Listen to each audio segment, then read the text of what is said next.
जय सनातन धर्म की। प्रिय सनातनियों, आप सभी का स्वागत है हमारे इस कार्यक्रम में। सनातनियों, 17 जनवरी 2025 को ब्रह्मांड की शक्तियों के द्वारा इस धरती के लिए परिवर्तन निश्चित कर दिया गया है। 30 मार्च 2025 को जैसे ही ग्रहों की स्थिति बनेगी, 8 के 8 ग्रह एक ही जगह पर देखेंगे जहां केतु विद्यमान है, कन्या राशि है, बुध का घर है और इस समय ब्रह्मांड में चौथा आयाम काम कर रहा है, यानी बुध तत्व काम कर रहा है। उसी घर में केतु विद्यमान है और बाकी सभी ग्रहों की दृष्टि उस घर पर है। ये इस बात का प्रमाण है कि कलयुग का वो आखिरी दिन है और धर्मयुग का पहला दिन है। धर्मयुग का पहला दिन क्यों है, इस बात को भी समझ लीजिए। परिवर्तन किस घर में देखा जा रहा है? कन्या राशि के अंदर जो बुध की राशि है, किस घर से परिवर्तन देखा जा रहा है? तो यहां आपको समझना होगा कि मीन राशि के अंदर बैठ करके 6 ग्रह कन्या राशि में स्थित केतु को देख रहे हैं और जो 2 ग्रह बाहर हैं इन 6 ग्रहों के कॉम्बिनेशन से, वो हैं बृहस्पति और मंगल। बृहस्पति खुद मीन राशि का मालिक है और मंगल मैनेजमेंट का कारक है। ऐसे में मीन राशि में यह परिवर्तन आरंभ हो रहा है और केतु पर सारी दृष्टि है, अर्थात बुध तत्व की समाप्ति और बृहस्पति तत्व का आरंभ। यह साधारण घटना नहीं है सनातनियों। जो भी ज्योतिष विज्ञान को जानते हैं, ज्योतिष की कैलकुलेशन को जानते हैं, वो ये जानते हैं कि ऐसा समय पहले कभी आया ही नहीं जब 8 के 8 ग्रहों की दृष्टि एक जगह पर हो। ऐसा कभी समय नहीं आया और जहां 6 ग्रहों की युति भी बन रही हो, यह कोई साधारण समय नहीं होता। 2020 के कोविड के समय पर भी 6 ग्रहों की युति बनी, 2021 में भी बनी और जब जब ये 6 ग्रहों की युति बनी, इस दुनिया के अंदर बड़े परिवर्तन जरूर हुए हैं। लेकिन इस बार की युति बड़ी विचित्र है। आखिर ये विचित्र स्थिति इंडिकेशन क्या दे रही है, इस बात को हमें जरूर समझना है। 17 जनवरी का एक संदेश था, मैंने आप लोगों के सामने रखा था। उस रहस्य को प्रकट किया गया। उसके बाद 30 मार्च 2025 की वो तारीख हमारे सामने है जिसका विश्लेषण मैं बहुत पहले दे चुका हूं और उसके बाद 2027 के अंत तक ये ऐसी परिस्थितियों का निर्माण होगा जहां इस दुनिया के बड़े बड़े राष्ट्राध्यक्ष जो जितने भी हैं, चाहे वो भारत हो, अमेरिका हो, रशिया हो, चाइना हो, जितने भी बड़े राष्ट्राध्यक्ष हैं, सबकी कुंडलियों में चुनौती है। ऐसे में ये बड़े राष्ट्राध्यक्ष मिलकर के क्या निर्णय लेते हैं, किस परिस्थितियों का निर्माण होता है, उनमें इनका विवेक इन्हें क्या निर्णय लेने के लिए प्रेरित करता है, ये भी बहुत महत्वपूर्ण होगा। लेकिन इतना जरूर है कि ईश्वरीय शक्तियों के द्वारा इस धरती पर एक नया विधान लिखा जा चुका है और आने वाले 4 वर्ष यानी 30 मार्च 2025 से आने वाले 4 वर्षों के अंदर भारत विश्व गुरु के बनने की स्थिति में आ चुका होगा। यानी भारत वो सिद्धांत दुनिया के सामने रखेगा जिन सिद्धांतों को मानना दुनिया की मजबूरी होगा। और साथ ही जितने भी अब तक ऐसे अनसुलझे रहस्य हैं, उन रहस्यों से भी पर्दा उठेगा। धर्मशास्त्रों के अंदर कहां मिलावट है, ये मिलावट भी सामने आएगी। धर्म गुरुओं का चोला पहनकर जो बैठे हैं, उनका असली चेहरा भी बेनकाब होगा। धर्म की असली परिभाषा भी हमें समझ आएगी। असली परीक्षा तो अब शुरू होगी, जो 30 मार्च 2025 के बाद से होगी, क्योंकि धर्मयुग की स्थापना है और धर्मयुग में अधर्म का कोई काम हो ही नहीं सकता। इसीलिए 30 मार्च 2025 की जब मैं तारीख की बात करता हूं तो बहुत से लोग ये सोच रहे होंगे, देखते हैं 30 मार्च 2025 को क्या होगा। तो सनातनियों, एक बात को समझ लीजिए, मुझे वो तारीख बताइए जिस दिन कलयुग आरंभ हुआ था और द्वापर युग समाप्त हुआ था। वो तारीख मुझे बताइए।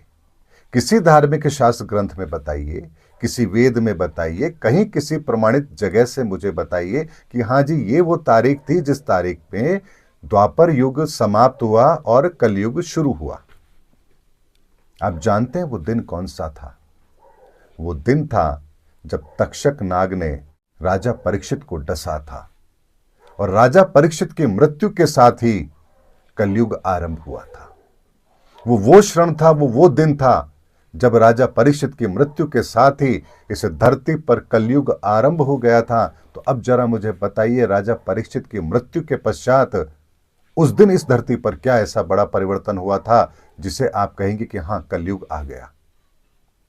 कहने का अभिप्राय यह है कि 30 मार्च 2025 का दिन भी वो डेडलाइन है जिस दिन कलयुग का अंत है और धर्मयुग का पहला दिन है। इस दिन वही सूर्योदय होगा, आपकी दिनचर्या भी वही रहेगी, लेकिन इतना समझिए इस संसार में युग परिवर्तन का जो समय है उस परिवर्तन का दिन आरंभ हो चुका होगा और ये परिवर्तन उस दिन से आरंभ होगा और लगभग ये धर्मयुग का परिवर्तन आने वाले 20,000 वर्षों के लिए है।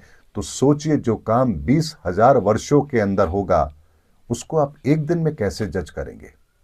इसीलिए परिवर्तन तो आपको महसूस होगा, लेकिन उनको होगा जो सनातन के साथ जुड़े होंगे और बाकी जो लोग हैं उनको परिवर्तन महसूस नहीं होगा।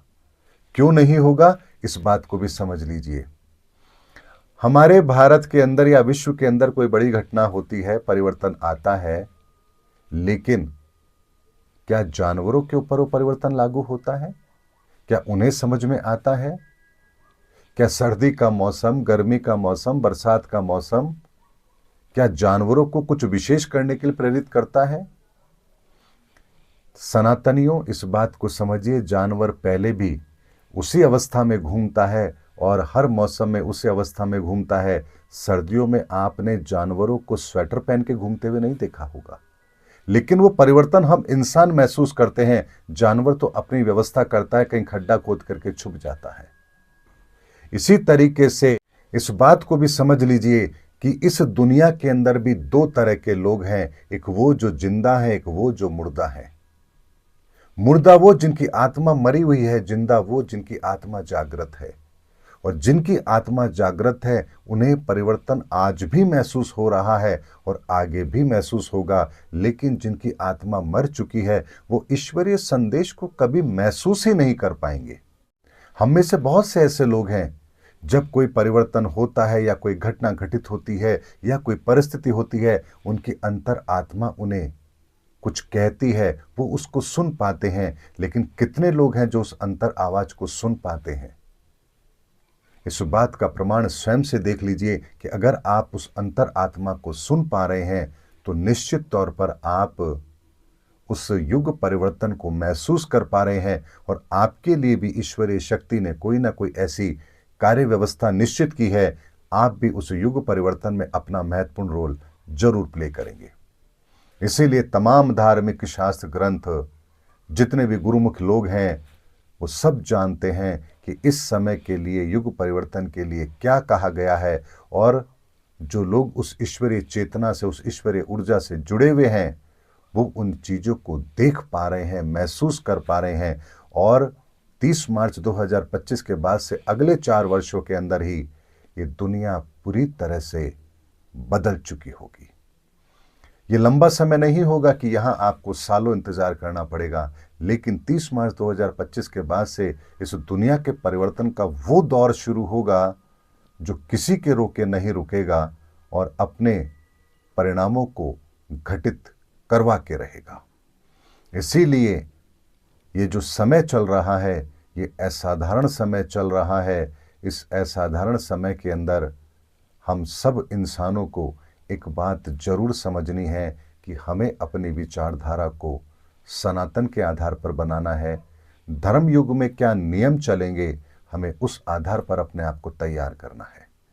अन्यथा इतने बेहतर समय को, इतने अनमोल समय को और इतने अद्भुत पल को, युग परिवर्तन के अद्भुत पल को हम अपने जीवन के अंदर खो देंगे, उसका आनंद नहीं ले पाएंगे। इसीलिए अगले 4 वर्षों के अंदर 2025 से 2028-29 तक की बात करूं तो इस धरती पर सनातन स्थापित हो चुका होगा। युग परिवर्तन स्पष्ट तौर पर दुनिया को दिखाई देगा। सनातन की विचारधारा पूरी दुनिया फॉलो करेगी। एक धर्म को मानने वाली दुनिया होगी और ये सब कुछ इन्हीं 4 वर्षों के अंदर होगा और बहुत तेजी से घटित होगा। इसीलिए सनातनियों तैयारी कीजिए युग परिवर्तन की, और इस युग परिवर्तन के अंदर महारथी बनकर के इस युग परिवर्तन के मैदान में कूद पड़िए। यहाँ धर्म और अधर्म का ये युद्ध हम सब के अंदर होगा।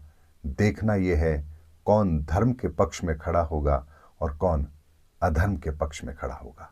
लेकिन युग परिवर्तन तो होकर रहेगा और 30 मार्च 2025 से अगले 4 वर्षों में ये सब कुछ घटित हो चुका होगा।